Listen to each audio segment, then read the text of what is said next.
Hello all, this is Jackie Forster again. This is June 11th, 2019, and my second video, picking up where we left off last time about, how bad and how down you can get on life and yourself when you're dealing with chronic pain and the constant effects of it on every aspect of your life. Well, I'm going to give you what I would call a little piece of myself right now. Things did get really bad while I was trying to continue to work through the pain. It got so bad at one point I had decided that it was not worth, you know, continuing on um, living life this way. So I went to work one day, and at this time I still had my computer equipment, monitor, and stuff like that on cardboard boxes. And that day, I was when I got up that morning, I was experiencing a lot of pain. Um, when I got to work, I was still experiencing a lot of pain. Um, it took a little while for my meds to kick in to make it a little more tolerable. But um, when it did start to kick in, I started thinking to myself, this is my everyday. I have to live with this every day. Do I really want to do this? And my answer to myself was, no, I don't. And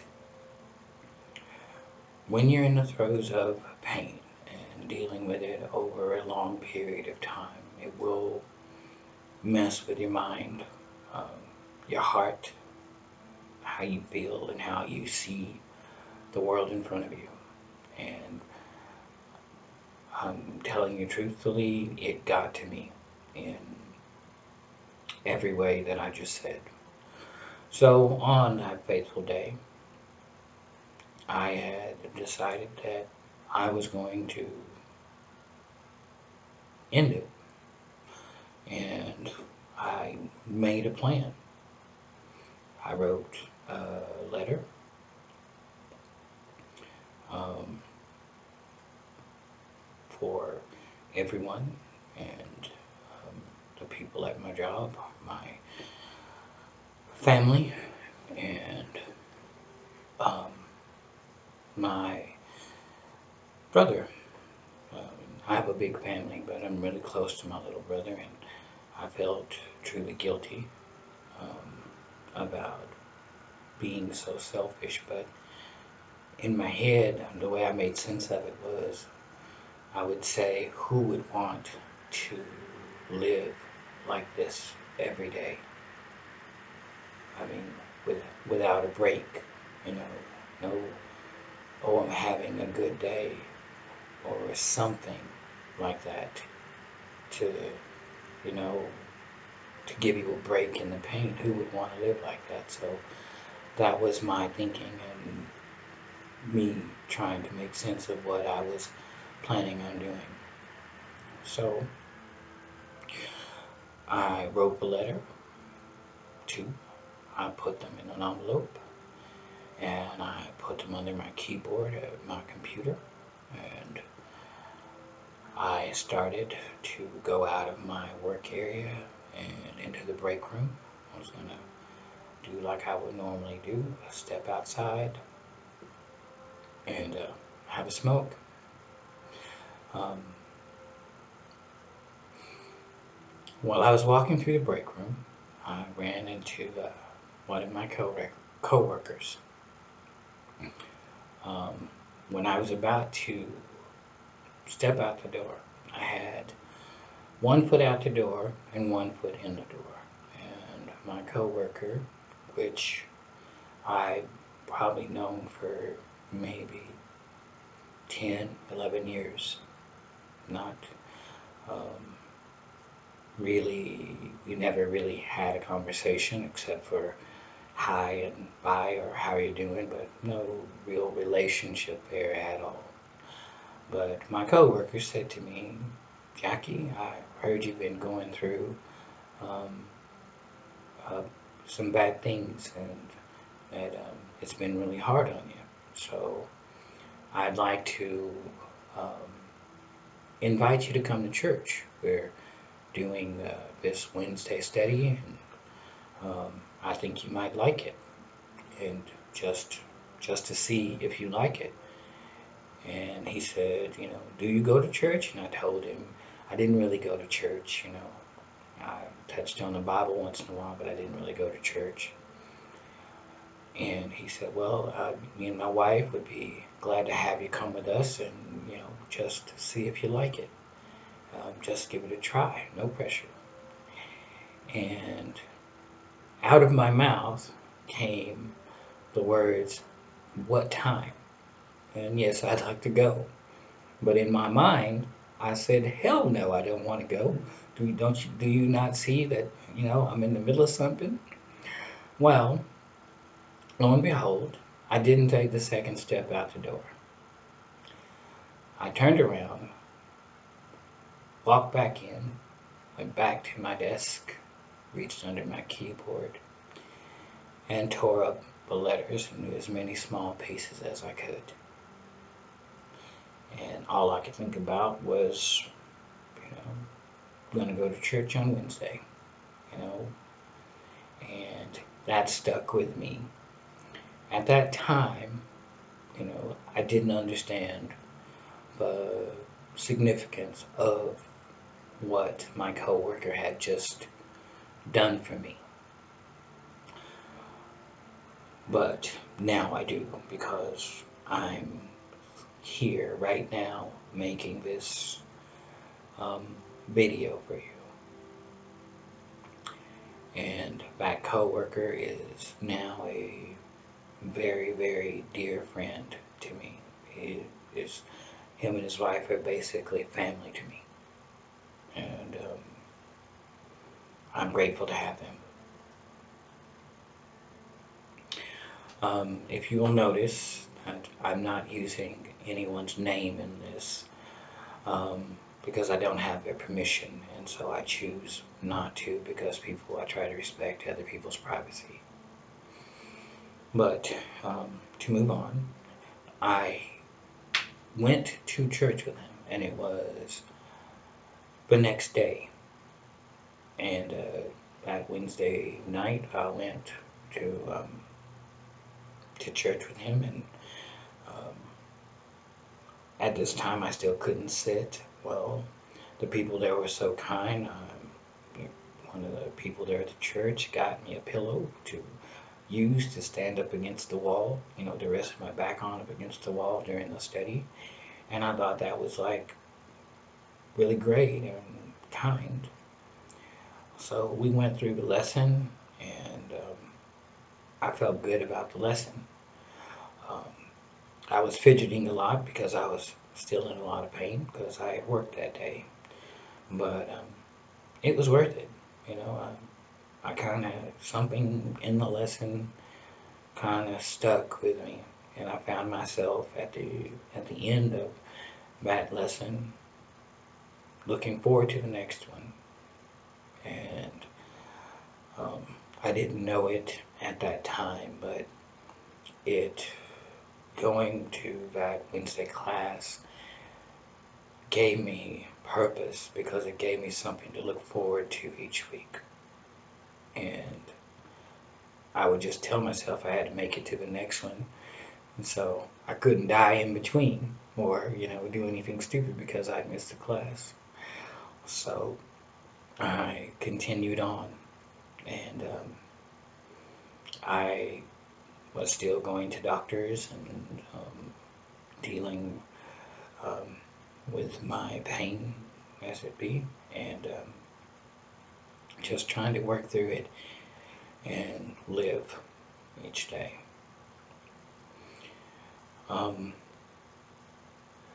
I continued going to church, continued going to the doctors, but when I say I continued to going to church, I was still only going to the Wednesday study.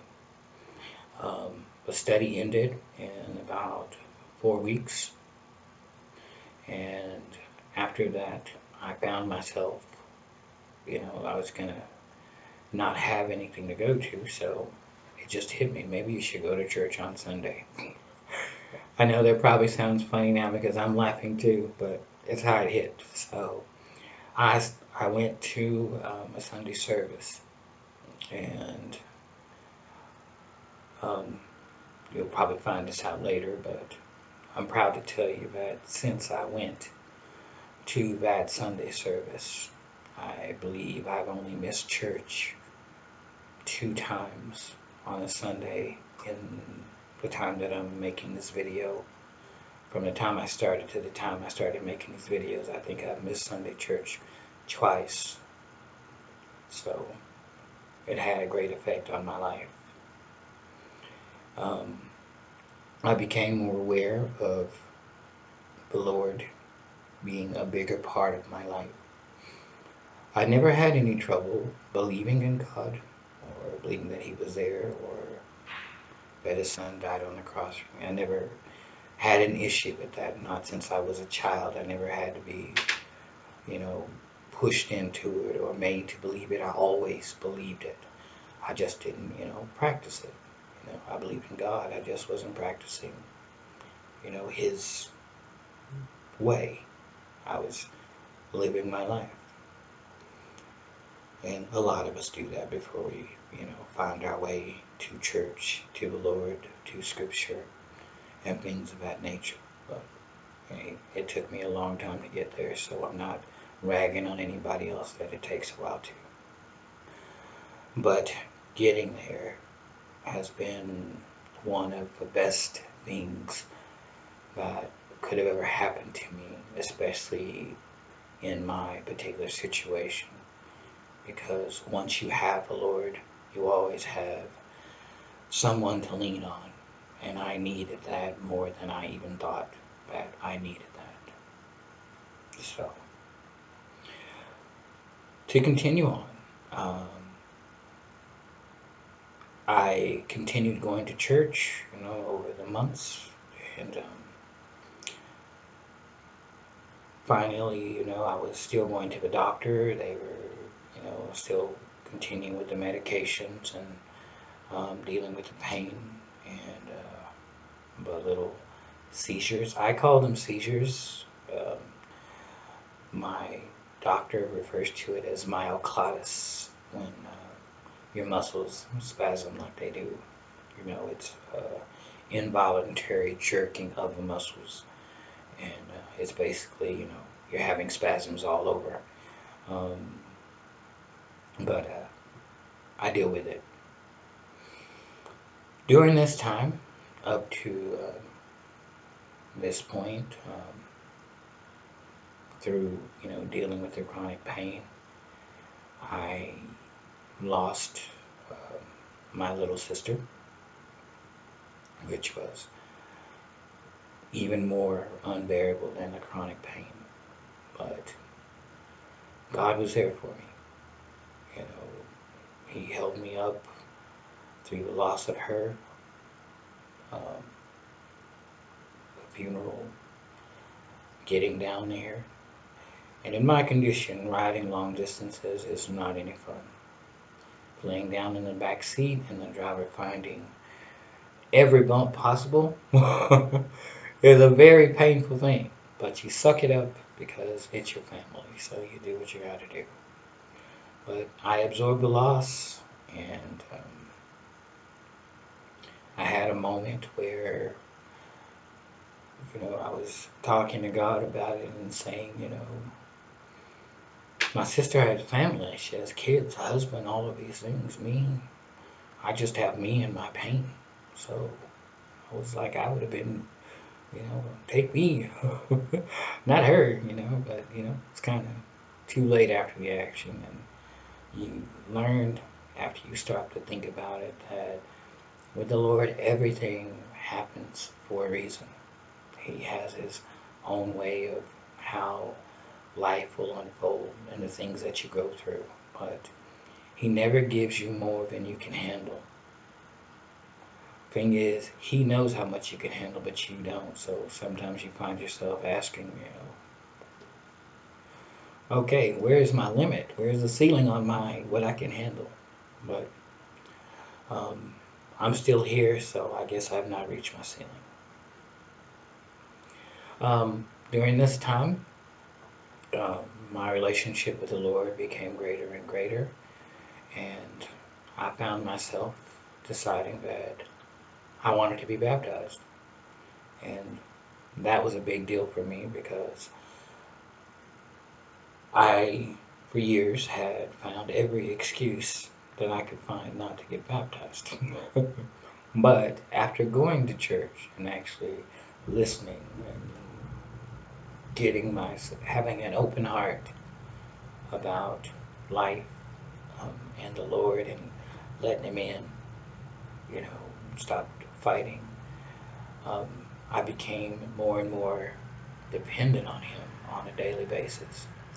And getting baptized just seemed like the right thing to do, and it felt right for the first time in my life. So on um, August the 11th, I did it. I got baptized, and it was great. It's an amazing feeling. And that day, I increased my relationship with the Lord and with my will and need to live and get through what I'm going through with the chronic pain.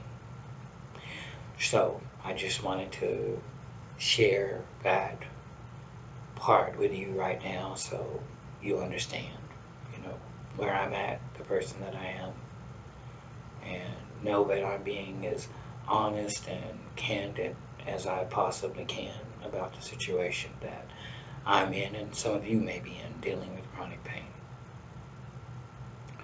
So if we continue on, um,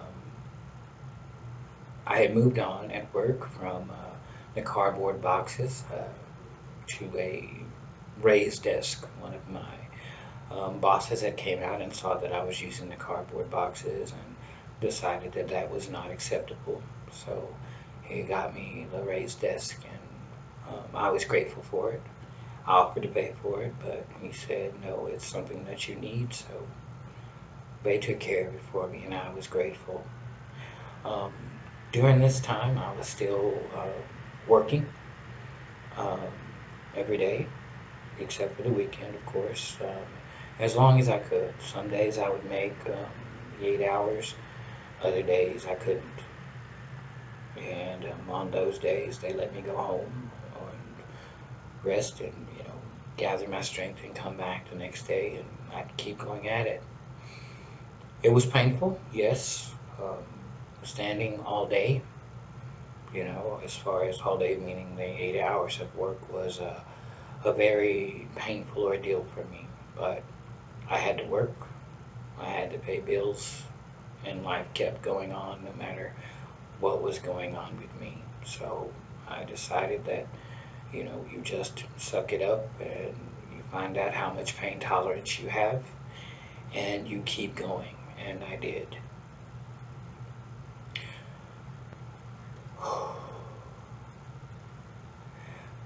As I'm doing these videos to try and help others, I'm having to relive all of this. So some moments I'm thinking about what I've gone through to get here, and some of it's not pretty, some of it's hard to swallow and relive. So I will have my moments in here, but at least I'm being honest about it all. So um, I continue to go to the neurologist. They continue to give me my meds and give me pain medication. And finally, we got to a point where they thought that the thing it's called a neurostimulator would help my condition. It's a little battery thing that they surgically implant inside you, and they run 2 wires up and down your spine, and it continuously gives off a little electrical charge in your muscles to try to keep them calm, to stop, or slow down the spasming and calm it down. I did a test unit, and when we did the test unit, I thought, oh my God, this is it. This is what's going to, help. It didn't take away the pain, but it did give me the ability to sit down for a while. So I thought that was great. I did the test unit, I think it was 4 or 5 days, and it worked, and then I had to get it approved through my insurance. I got that approved through my insurance, and I think on September the 10th, um, we got that done.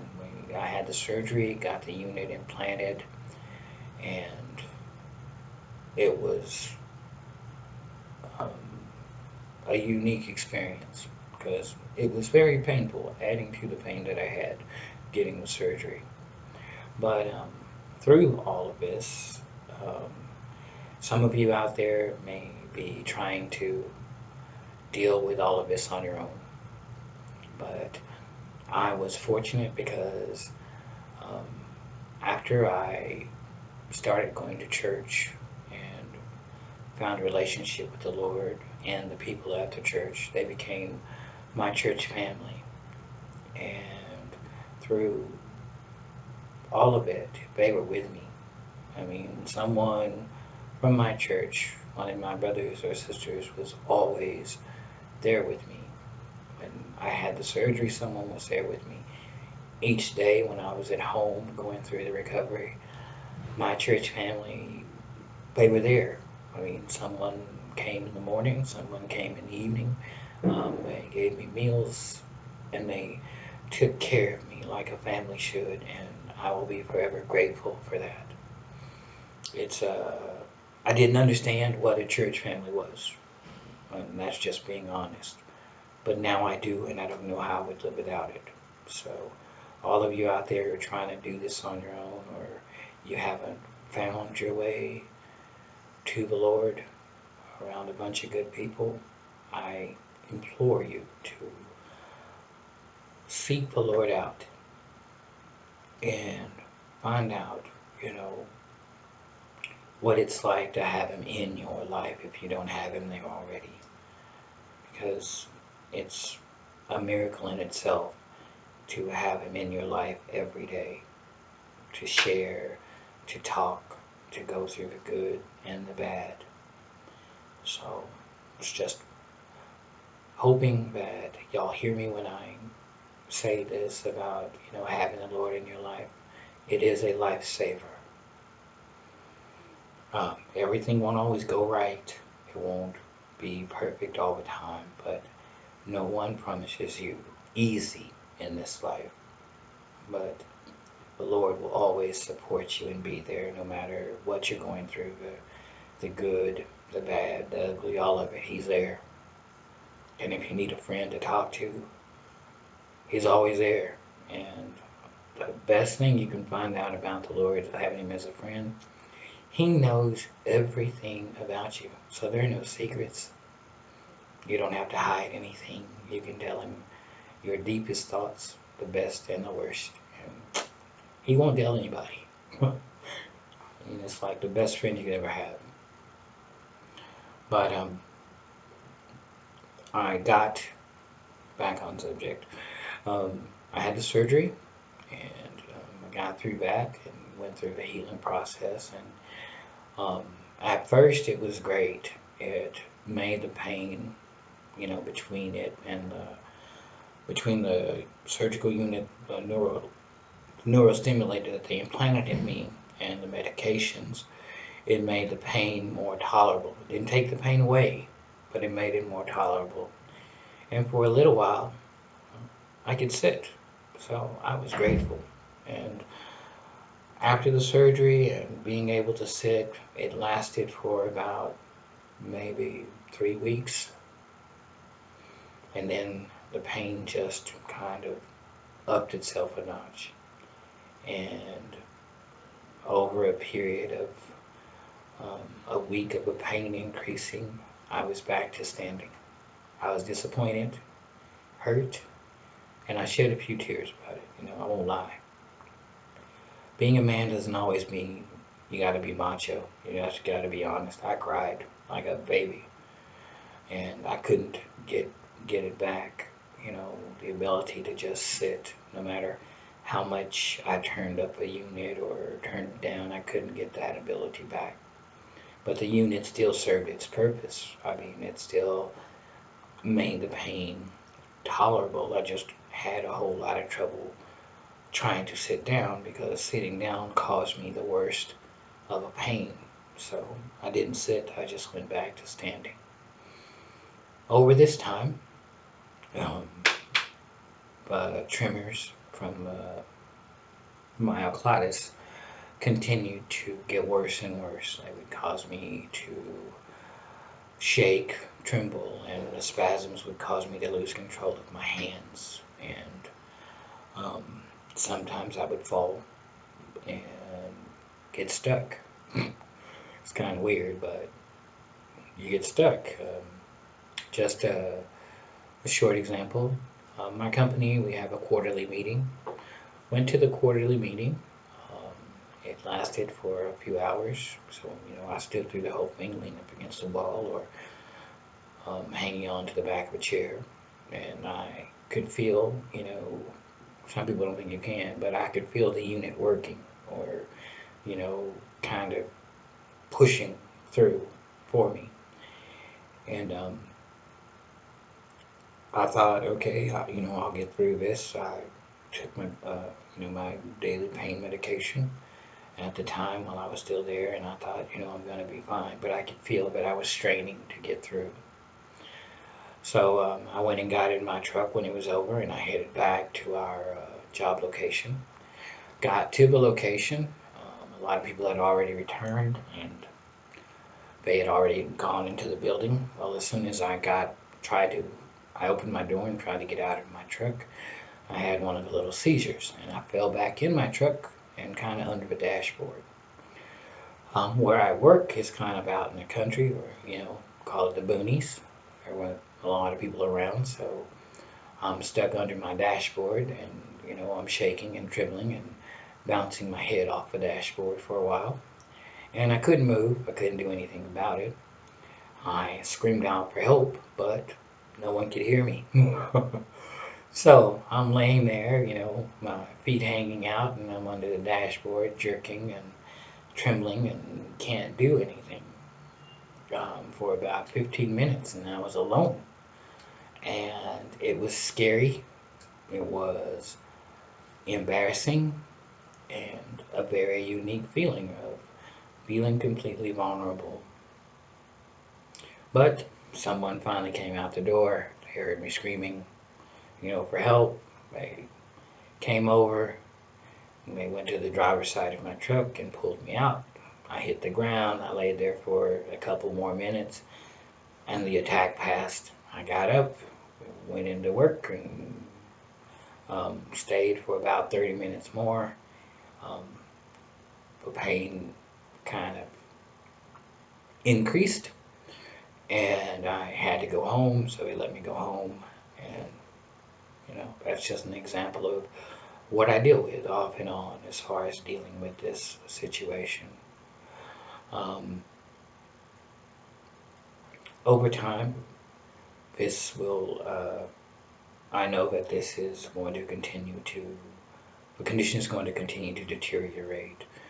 But I'm just dealing with it as it comes because there's nothing I can do about it except take my meds. There's no surgical fix for it or things where a doctor can go in and fix it and you're going to be all better. So I have to live with it every day. So um, through having a high pain tolerance and the Lord's help and His will, I continue and get through each day. And I pray the same for all of you out there that are dealing with what I'm dealing with. So this is the end of my second video. I pray for you all, and I pray that you're all blessed and still hanging in there, and know that you're not alone in this situation. Thank you. Love you all. Bye.